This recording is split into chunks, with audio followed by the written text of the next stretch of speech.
YouTube channel Shiv Shakti Divya शक्ति पढ़ाकू योद्धा में आप सभी का हार्दिक स्वागत करती हूँ। आज मैं आप सभी को मई का करंट अफेयर्स बताने वाली हूँ, जो आप सभी के लिए बहुत ही इम्पोर्टेंट है। इसलिए आप सभी मेरा ये वीडियो कंप्लीट ज़रूर देखिए। तो चलिए फ्रेंड्स, मैं आप सभी के लिए आज का करंट अफेयर्स स्टार्ट करती हूँ। तो आज का सबसे पहला और सबसे इम्पॉर्टेंट करंट अफेयर्स है गार्बेज फ्री शहर। क्या है गार्बेज फ्री शहर? गार्बेज मीन्स क्या होता है? गार्बेज मीन्स कचरा। गार्बेज को हिंदी में कचरा कहते हैं। अभी हमारी जो केंद्र सरकार है उसने कचरा प्रबंधन के लिए शहरों की एक रेटिंग जारी किया है। क्या किया है? कचरा प्रबंधन के लिए शहरों की एक रेटिंग जारी किया है।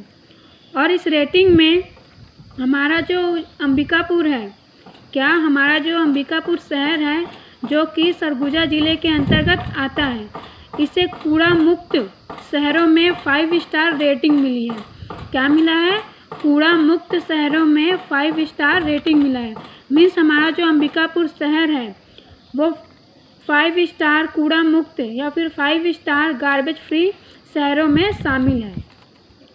अब ये रेटिंग कैसे जारी की गई है? इस रेटिंग के लिए कुछ पैमाने तय किए गए थे। क्या क्या? जैसे रोज़ाना सफाई, सिंगल प्लास्टिक यूज पर बैन, नालों की सफाई, वेस्ट मैनेजमेंट, ऐसे कई तरीके के पहलू इसमें शामिल किए गए थे। और इसी के तहत बहुत सारी रेटिंग्स की गई हैं। इन रेटिंग्स में 1 स्टार 2 स्टार ऐसे ही बहुत सारे स्टार्स को रखा गया है। मीन्स ये 7 स्टार तक दिया गया है। मीन्स 7 सितारा तक ये रेटिंग दी गई है। लेकिन ये बहुत ही दुख की बात है कि हमारे देश भारत में किसी भी शहर को 7 स्टार रेटिंग नहीं मिला है। क्या नहीं मिला है? 7 स्टार रेटिंग नहीं मिला है। केवल 5 स्टार रेटिंग मिला है। ठीक है, कितना? 5 स्टार रेटिंग मिला हुआ है। एक्चुअली में फ्रेंड्स, इस रेटिंग में 141 शहरों की रेटिंग हुई है, जिसमें 6 शहरों को 5 स्टार रेटिंग मिला है। साथ ही 65 शहरों को 3 स्टार रेटिंग मिला है। मीन्स 65 जो शहर है या फिर सिटी है उसको 3 स्टार रेटिंग मिला है। और साथ ही जो 70 शहर हैं उसको 1 स्टार रेटिंग मिला है। जिसमें हमारा जो अंबिकापुर शहर है, क्या? अंबिकापुर शहर जो कि सरगुजा ज़िले के अंतर्गत आता है, इसे 5 स्टार रेटिंग मिली है, जो कि हम सभी राज्य निवासियों के लिए बहुत ही गर्व की बात है। और साथ ही फ्रेंड्स, ये जो अंबिकापुर शहर है इसके साथ अन्य 5 और शहरों को 5 स्टार रेटिंग मिला है पूरे देश में, जिनके नाम भी आप सभी को पता होना चाहिए। तो मैं उन शहरों का नाम आप सभी को बता रही हूँ। कौन कौन से शहर हैं अंबिकापुर के साथ? इंदौर कहाँ है? मध्य प्रदेश में है। कहाँ है? मध्य प्रदेश राज्य में है। नवी मुंबई महाराष्ट्र में है। मैसूर है कर्नाटका में। सूरत है गुजरात में। और साथ ही गुजरात का एक और शहर है राजकोट। इस प्रकार गुजरात के 2 शहरों सूरत और राजकोट को 5 स्टार रेटिंग में जगह मिली है। तो इस प्रकार फ्रेंड्स, हमारे राज्य के शहर अंबिकापुर को गार्बेज फ्री जो शहरों की सूची निकली है जिनकी रेटिंग की गई है उसमें 5 स्टार शहरों में ये शामिल है। तो आप सभी ये ज़रूर याद रखिए। अभी और ये क्वेश्चन आप सभी के लिए बहुत ही इम्पोर्टेंट है, क्योंकि अंबिकापुर शहर से रिलेटेड और कुछ इम्पोर्टेंट फैक्ट्स भी हैं जो मैं आप सभी को बताने वाली हूँ। तो आप सभी बहुत ही ध्यान से सुनिए। ये सारे फैक्ट्स अंबिकापुर शहर से रिलेटेड हैं, जो आप सभी के एग्ज़ाम के लिए और भी ज़्यादा इम्पोर्टेंट हो जाते हैं, क्योंकि अंबिकापुर शहर 5 स्टार रेटिंग मिलने से बहुत ही अब हाईलाइट हो चुका है। तो अंबिकापुर शहर के बारे में आप सभी को अच्छे से नॉलेज होना बहुत ही ज़रूरी है। तो चलिए फ्रेंड्स, मैं आप सभी को अंबिकापुर शहर के बारे में बहुत ही अच्छे नॉलेज बता देती हूँ। तो सबसे पहला है, हमारा जो अंबिकापुर शहर है वो देश का पहला, क्या? देश का पहला और इकलौता ODF++ शहर है। क्या है? ODF++ शहर है। और फिर देश का पहला ऐसा शहर है जहां डोर टू डोर कचरा संग्रहण का कार्य किया जाता है। क्या? डोर टू डोर कचरा संग्रहण का कार्य किया जाता है। तीसरा इम्पोर्टेंट फैक्ट है, कचरा प्रबंधन कर देश का पहला कचरा डंप मुक्त शहर बना है। कौन? अंबिकापुर। एक बार फिर से सुनिए, हमारा जो अंबिकापुर शहर है वो कचरा प्रबंधन कर देश का पहला कचरा डंप मुक्त शहर बना है। और साथ ही हमारा ये जो अंबिकापुर शहर है, यहीं पर आप सभी को शायद पता भी होगा, कुछ महीने पहले हमारे सीएम भूपेश बघेल जी ने एक योजना स्टार्ट करी है। कौन सी योजना? कौन सी योजना आप सभी को याद है? गार्बेज कैफ़े या फिर कचरा कैफ़े। ये एक योजना है जिसकी शुरुआत अंबिकापुर में की गई है। और एक ऐसी योजना है, ये एक ऐसी योजना है जिसके तहत जो भी मजदूर या फिर जो भी व्यक्ति प्लास्टिक कचरे को इस कैफ़े में जमा करेगा या फिर नगर निगम, वहाँ के नगर निगम या नगर पालिका में जमा करेगा, उसको प्लास्टिक कचरे के बदले भोजन दी जाएगी। क्या दिया जाएगा? प्लास्टिक कचरे के बदले भोजन दिया जाएगा। तो इस प्रकार प्लास्टिक कचरे के बदले भोजन की योजना शुरू करने वाला पहला शहर है अंबिकापुर। कौन सा? अंबिकापुर। तो ये बहुत ही इम्पोर्टेंट है। और आगे है खुले में शौच मुक्त होने वाला पहला निगम। ये जो अंबिकापुर है वो खुले में शौच मुक्त होने वाला पहला निगम है। साथ ही पुराने कचरा डंपिंग यार्ड को स्वच्छता पार्क में तब्दील करने वाला पहला शहर है।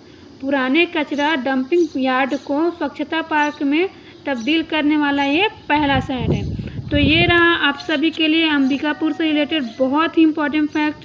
और मैं जितना भी बताई हूँ आप सभी ज़रूर याद रखिए, क्योंकि अंबिकापुर शहर अभी हाईलाइट हुआ है। तो मैं जितने भी इम्पोर्टेंट फैक्ट बताई हूँ उनमें से कोई भी क्वेश्चन आप सभी के एग्ज़ाम में आ सकता है। अब आप सभी के लिए अगला करंट अफेयर्स बहुत ही इम्पोर्टेंट है और वो है छत्तीसगढ़ी शॉर्ट फिल्म। छत्तीसगढ़ की या फिर छत्तीसगढ़ में बनी एक short film the gold and chicken story. क्या? The gold and chicken story.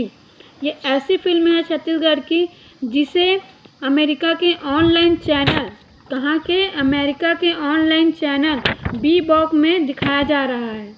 और ये जो फिल्म है the gold and chicken story, ये केवल आधे घंटे की शॉर्ट फिल्म है। एक्चुअली में फ्रेंड्स, आप सभी जानते होंगे कि कोरोना वायरस की वजह से सारे फेस्टिवल्स, जितने भी फंक्शन होने हैं वो सब कुछ रद्द किया जा रहा है या फिर टाल दिया जा रहा है। तो इसी के चलते न्यूयॉर्क में होने वाला एक फिल्म फेस्टिवल जिसमें the gold and chicken story का प्रेजेंटेशन किया जाना था, मीन्स इसको दिखाया जाना था वहाँ, वो अभी कुछ समय के लिए टाल दिया गया है। तो इसकी वजह से अमेरिका के ऑनलाइन चैनल बीबॉक में अब सेकेंड नंबर पर the gold and chicken story जो मूवी है या फिर फिल्म है छत्तीसगढ़ की शॉर्ट फिल्म, उसको दिखाया जा रहा है अमेरिका के बीबॉक चैनल में। तो आप सभी ये ज़रूर याद रखिए कि इस मूवी का या फिर फिल्म का क्या नाम है, the gold and chicken story. और ये केवल आधे घंटे की फिल्म है। और इस फिल्म के निर्माता कौन है? पुरुषोत्तम चंद्राकर। कौन है? पुरुषोत्तम चंद्राकर। और साथ ही डायरेक्टर कौन है? रूपेश कुमार प्रसाद। कौन है? रूपेश कुमार प्रसाद। आप सभी दोनों का नाम ज़रूर याद रखिए क्योंकि ऐसे क्वेश्चन सीजी व्यापक में पूछा जा चुका है। अगर आप सभी एग्ज़ाम कभी दिए होंगे तो कभी कभी ऐसे क्वेश्चन पूछ दिए जाते हैं। और चूँकि ये हमारे लिए अब इसलिए इम्पोर्टेंट हो जाता है क्योंकि ये अमेरिका के चैनल में दिखाया जा रहा है जो कि छत्तीसगढ़ की शॉर्ट फिल्म है, इसलिए हमारे स्टेट एग्ज़ाम के लिए ये बहुत ही इम्पोर्टेंट है। तो आप सभी ये ज़रूर याद रखें। साथ ही मैं आप सभी को इस फिल्म के बारे में कुछ और इम्पोर्टेंट फैक्ट बता देती हूँ। ये जो फिल्म है वो एक्चुअली में सोंजरी समाज को टच करती है, मीन्स सोंजरी समाज पर ये थोड़ा सा आधारित है।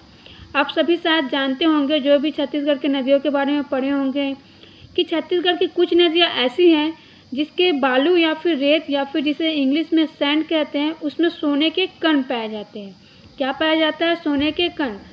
तो ये जो फिल्म है वो इन्हीं सोने के कणों के अवैध खनन पर आधारित है। इसमें ये दिखाया गया है कि कुछ जो मजदूर हैं वो सोने के कण को अवैध खनन करने के लिए जाते हैं और फिर उधर ही फंस जाते हैं। और फिर फिल्म धीरे धीरे बहुत ही इंटरेस्टिंग होते जाता है। इसका कुछ ये शॉर्ट स्टोरी है, अगर आप चाहें तो फिल्म को देख सकते हैं क्योंकि केवल आधे घंटे की है और बहुत ही इंटरेस्टिंग मूवी है। तो ये रही फ्रेंड्स आप सभी के लिए सेकंड करंट अफेयर्स जो कि बहुत ही इम्पोर्टेंट है। साथ ही मैं आप सभी को ये भी बताना चाहूँगी कि इससे पहले भी छत्तीसगढ़ की एक और फिल्म कौन सी? छत्तीसगढ़ की एक और फिल्म स्प्लिटिंग शोल्डर्स। क्या? Splitting shoulders. इसको पहले ही एक अंतर्राष्ट्रीय फिल्म फेस्टिवल जो कि बहुत ही फेमस है, कौन सा? कांस, इसमें जगह मिल चुकी है। इसलिए आप सभी इस मूवी का नाम भी याद रखिए, क्योंकि अभी छत्तीसगढ़ की एक और मूवी को दिखाया जा रहा है अमेरिका के चैनल में। तो हो सकता है इतिहास से रिलेटेड जो स्प्लिटिंग शोल्डर्स मूवी है, क्या? स्प्लिटिंग शोल्डर्स, इसके बारे में भी पूछ दें कि छत्तीसगढ़ की कौन सी मूवी थी जिसे कांस में जगह मिली थी। कांस एक इंटरनेशनल फिल्म फेस्टिवल है जिसमें इस मूवी को जगह मिली थी। तो आप सभी इसका भी नाम याद रखिए, स्प्लिटिंग शोल्डर्स। अब आगे आप सभी के लिए बहुत ही इम्पोर्टेंट करेंट अफेयर्स है। वैसे मैं इसे अपने पिछले वीडियोस में कवर कर चुकी हूँ। वन स्टेट वन गेम योजना के तहत हमारे छत्तीसगढ़ को कौन सा मिला है गेम? आर्चरी मिला है। किसके लिए? 2028 के ओलंपिक के लिए। एक्चुअली में ये केंद्र सरकार की एक योजना है जिसके तहत प्रत्येक राज्य को किसी एक गेम में खिलाड़ी तैयार करने हैं। तो इसके तहत छत्तीसगढ़ को आर्चरी मिला है। तो साथ ही फ्रेंड्स, छत्तीसगढ़ के साथ ही कुछ और राज्यों को आर्चरी मिला है जिनके नाम भी आप सभी को पता होना चाहिए, जो मैं अपने पिछले वीडियो में कवर नहीं कर पाई थी। तो मैं अभी आप सभी के लिए ये कवर कर रही हूँ, क्योंकि कभी कभी एग्ज़ाम में दिया जाता है ऑड फाइंड आउट करने के लिए, क्या? विषम चुनने के लिए दिया जाता है। तो हो सकता है इसमें से आपको छत्तीसगढ़ के साथ जो भी और राज्य हैं उनको आर्चरी मिला हुआ है, उनका नाम दे दे और किसी एक अलग का नाम दे दे और मतलब पता करिए करके पूछ दे। इसलिए मैं आप सभी के लिए ये कवर कर रही हूँ। तो देखिए आप सभी के लिए क्या है इम्पोर्टेंट इसमें, कि हमारा जो छत्तीसगढ़ राज्य है उसके साथ ही झारखंड, लद्दाख, राजस्थान और सिक्किम, कौन कौन से? झारखंड, लद्दाख, राजस्थान और सिक्किम, इन सभी को भी आर्चरी मिला है। आर्चरी को हिंदी में तीरंदाजी भी कहते हैं और ये एक गेम का नाम है। किसका? गेम या फिर खेल का नाम है। एक बार फिर से सुनिए, छत्तीसगढ़ के साथ साथ झारखंड, लद्दाख, राजस्थान, सिक्किम, झारखंड, लद्दाख, राजस्थान, सिक्किम। उम्मीद करती हूँ आप सभी को ये याद हो गया होगा। अब आगे चलते हैं आप सभी के लिए बहुत ही इम्पोर्टेंट करंट अफेयर्स की ओर। अभी राष्ट्रीय बाल मित्र पुरस्कार मिला है 2020 का। क्या? राष्ट्रीय बाल मित्र पुरस्कार मिला है 2020 का। और ये पुरस्कार हमारे कबीरधाम जिले या फिर कवर्धा जिले के एक ग्राम पंचायत कान्हा भैरा को मिला है। किसे मिला है? कान्हा भैरा ग्राम पंचायत को राष्ट्रीय बाल मित्र पुरस्कार मिला हुआ है। तो आप सभी इसका नाम ज़रूर याद रखिए। ऐसे क्वेश्चन हमारे एग्ज़ाम में ज़रूर आते हैं, जो भी सीजी व्यापम या फिर CGPSC का एग्ज़ाम होता है। क्या नाम है ग्राम पंचायत का? कान्हा भैरा ग्राम। अब आगे चलते हैं। आगे है एक और इम्पॉर्टेंट फैक्ट कि अभी अचानक मार जो अभयारण्य है वहाँ ब्लैक पैंथर देखा गया है। ठीक है, एक्चुअली में ये जो अचानक मार अभयारण्य है वहाँ जो टाइगर हैं उनकी देख रेख करने के लिए अभी सर्वे हो रहा है। तो इसी के चलते वहाँ पर कैमरे लगाए गए हैं जिसमें देखा गया है कि अचानक मार में ब्लैक पैंथर जो है घूम रहा था। तो आप सभी ज़रूर याद रखिए कि अचानक मार में अभी करंट में बघीरा या फिर ब्लैक पैंथर देखा गया है। अब अगला इम्पॉर्टेंट करंट अफेयर्स है आप सभी के लिए सप्तमातृका की प्रतिमा। क्या? सप्तमातृका की प्रतिमा। और ये कौन से ज़िले में स्थित है? ये बीजापुर ज़िले के अंतर्गत एक गांव है, केतुलनार गांव। कहाँ? बीजापुर ज़िले के अंतर्गत एक गांव है केतुलनार गांव, वहीं पे ये स्थित है। एक्चुअली में फ्रेंड्स ये हमारे लिए इम्पोर्टेंट इसलिए है क्योंकि ये जो सप्तमातृका की प्रतिमा है इसको 20 साल से संरक्षित करने की मांग की जा रही है। किससे? प्रशासन से। लेकिन प्रशासन अभी तक इस पर ध्यान अच्छे से नहीं दे रहा है। इसलिए इस बात को पेपर में बहुत ही अच्छे से सटीक तरीके से बताया गया है कि शासन जो है अभी तक हमारा जो राज्य है या फिर हमारा जो बस्तर संभाग है वहाँ पर जितनी भी बहुमूल्य मूर्तियाँ या प्रतिमा हैं उसको संरक्षित करने की ओर ध्यान नहीं दे रहा है। तो इसमें सप्तमातृका की प्रतिमा को बहुत ही विलक्षण और अद्भुत बताया गया है, इसलिए हमारे लिए ये इम्पोर्टेंट है। तो देखिए फ्रेंड्स, ये जो सप्तमातृका प्रतिमा है ये जो है 100 साल पहले 1920 में, कब? 100 साल पहले 1920 में एक गांव है केतुलनार गांव। क्या? केतुलनार गांव। इसके किनारे एक नदी है, मरी नदी। कौन सी नदी है? मरी नदी। यहीं पर इसी के रेत में दबी हुई मिली थी। कितनी मूर्तियाँ मिली थी? 16 मूर्तियाँ मिली थी। मीन्स सप्तमातृका सहित 16 और मूर्तियाँ मिली थी, जिसमें शामिल है कार्तिकेय, गणेश, बेताल, शिवलिंग, योद्धा आदि, इन सब की प्रतिमा भी शामिल है।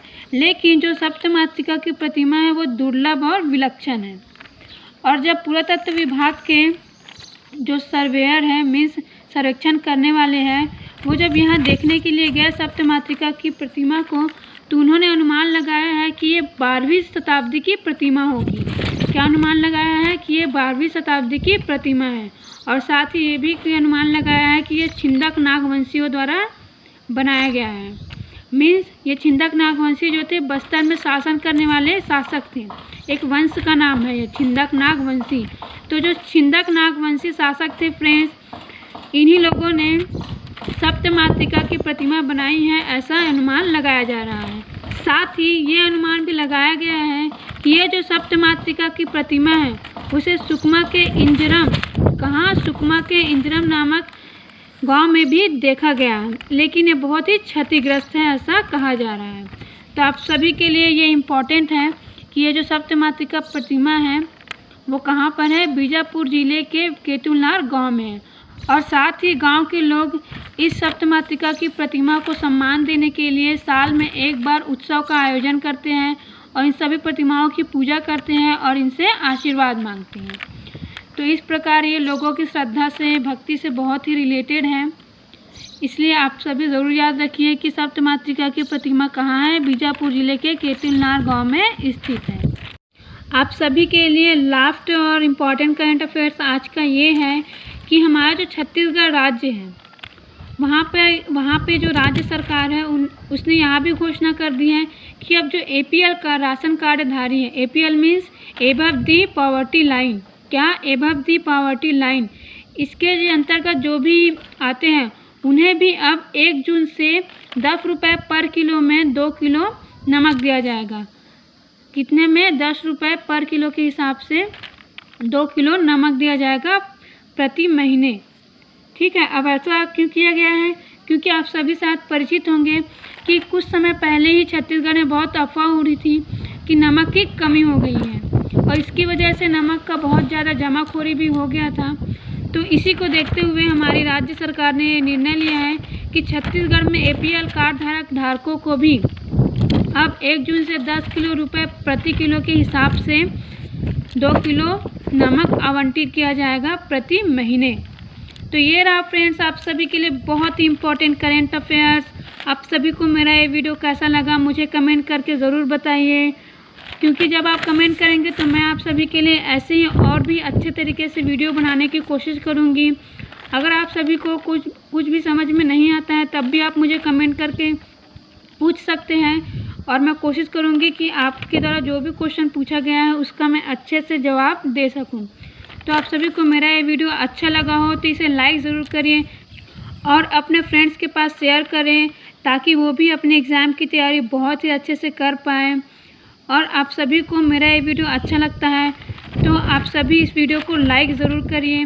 और जितने भी नए व्यूअर्स हैं मैं उनसे कहना चाहूँगी कि मेरे इस YouTube चैनल को सब्सक्राइब करना बिल्कुल ना भूलिए, क्योंकि जब आप मेरे इस YouTube चैनल को सब्सक्राइब करेंगे तभी आपके पास मेरे इम्पोर्टेंट वीडियोस का नोटिफिकेशन आएगा और आप सभी अपने एग्ज़ाम की तैयारी अच्छे से कर पाएंगे। अगर आप सब्सक्राइब नहीं करेंगे तो हो सकता है आपको ढूंढना पड़े बाद में। तो इसीलिए जब आपको मेरा पढ़ाया हुआ बहुत ही अच्छा लग रहा हो या फिर अगर आपको लगता है कि मैं जो भी पढ़ा रही हूँ वो आपके एग्ज़ाम के लिए बेनिफिशियल है तो आप सभी मेरे इस YouTube चैनल को सब्सक्राइब ज़रूर करिए। Okay friends, thank you.